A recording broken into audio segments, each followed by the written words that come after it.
আসসালামু আলাইকুম। আবার চলে এলাম নতুন একটি ব্লগ নিয়ে আপনাদের সাথে। এটা ছিল হচ্ছে বুধবারে একটি ব্লগ। সকাল সকালে যে আনায়া বুড়ি উঠে গেছে, তাকে বলতেছিলাম মা ওঠো, তার প্রিয় খেলনা এটা।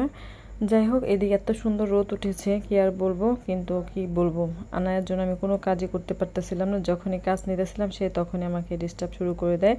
যাই হোক, মোটামুটি ঘরটা গুছিয়ে নিলাম।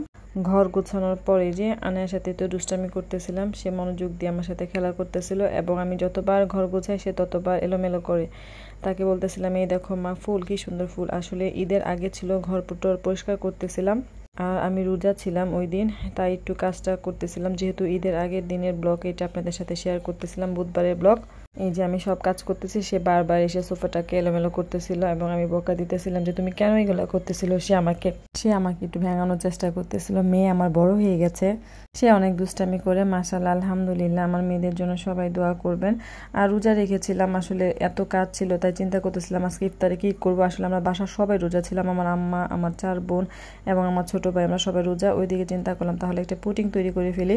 পুডিং এর জন্য সব প্রিপারেশন নিতেছিলাম। আসলে পুডিংটা আমার ছোট বোন খুবই পছন্দ করে, আবার ওইদিকে ইফতার করব, সেই জন্য এখানে ডালটাকেও ভিজিয়ে নিয়েছিলাম। এই যে পুডিং এর জন্য মোটামুটি সবকিছু আমার তৈরি। ওইদিকে দুপুরের সময় হয়ে গেছে, আদিবা এবং আনায়াকে গোসল টোসল করে এই যে এক বোন আরেক বোনকে সাজিয়ে দিতেছিল। আদিবা যা করে আনায়া ঠিক তাই করে। এই যে সে এত পরিমাণে দুষ্টামি করে, যাই হোক ঘরটা আমার আলোকিত করে থাকে।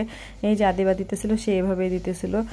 এই যে হঠাৎ করে নেমে গেল বৃষ্টি। সকালে এত সুন্দর রোদের মাঝে হঠাৎ করে যে বৃষ্টি শুরু হয়ে গেছে। আরাফার দিন ছিল তাই রোজা ছিলাম। এত সুন্দর বৃষ্টি দেখে আসলে মনটাই ভরে গেল। বৃষ্টি কিন্তু খুবই ভালো লাগে, এত সুন্দর বৃষ্টি, সবুজের মধ্যে বৃষ্টি পড়তেছিল, খুবই সুন্দর লাগতেছিল দেখতে। যাই হোক, ওইদিকে আমি আবার কাজ শুরু করে দিলাম। এই যে পুডিংটা মোটামুটি হয়ে গেছে, আলু সিদ্ধ করে নিলাম, ডিম সিদ্ধ করে নিলাম এবং ঈদের আগে মশলাগুলোকে রেডি করে নিলাম। এখন ইফতারের জন্য সকল কিছু আমার প্রস্তুত করে নিলাম। কেকে আমি ইফতার বানানো শুরু করে দিয়েছিলাম, যেহেতু প্রায় সময় হয়ে গিয়েছিল ইফতারে, সেই জন্য। এই যে এবং আদিবার আব্বু আজকে আসবে, সেই জন্য রান্নাও ছিল আমার। আমি ইফতার করলাম, বড়া করলাম, বেগুনি করলাম, বুট করলাম।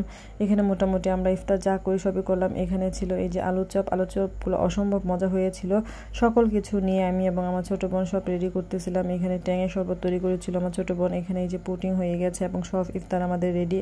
আম্মা আমার তাই বলতেছিলাম, আম্মা তুমি ইফতারটা মাখাও, সবাই মিলে ইফতারটা করি। যাই হোক, এখানে কিছু ফলও আমরা কেটে নিয়েছিলাম, খেজুর ছিল, মালটা ছিল এবং সব কিছু করার পর একসাথে গোছানোর পর সবাই একটু দোয়া করলাম, আল্লাহ তাআলা যেন সবার ভালো রাখে, সুস্থ রাখে। সবাই সবার জন্য বেশি বেশি করে দোয়া করবেন। ইফতারটা সেরে আমি আমার বাসায় চলে এসেছিলাম এবং এসে আমরা চা করে নিলাম। চা খেয়ে আমার নানু প্রতিদিন সন্ধ্যা আমার জন্য এভাবে একটা পান বানিয়ে নিয়ে আসে, আলহামদুলিল্লাহ। পানটা খাওয়ার পর আদিবার আব্বু আসবে যেহেতু, তাই অনেকদিন পর আলু ভাজি করলাম এবং তারও খুব পছন্দ লইটা শুটকি ভুনা করলাম। ভাবলাম রাতে একসাথে খাবো, কিন্তু দুর্ভাগ্যবশত সে আসতে আসতে পরের দিন সকাল হয়ে গেছিল। ঢাকা ময়মনসিংহ রোডে এত পরিমাণে জ্যাম ছিল যে 13 ঘন্টা জার্নি করে আসছে পরিবারের সাথে ঈদ করার জন্য। ইনশাল্লাহ আপনাদের সাথে ঈদের ব্লগগুলোও শেয়ার করব। সবাই পাশে থাকবেন। ভিডিওটা ভালো লাগলে অবশ্যই সবাই লাইক, কমেন্ট এবং শেয়ার করে দেবেন। সবার ঈদ কেমন কাটলো সবাই জানাবেন। ধন্যবাদ সবাইকে, আল্লাহ হাফেজ।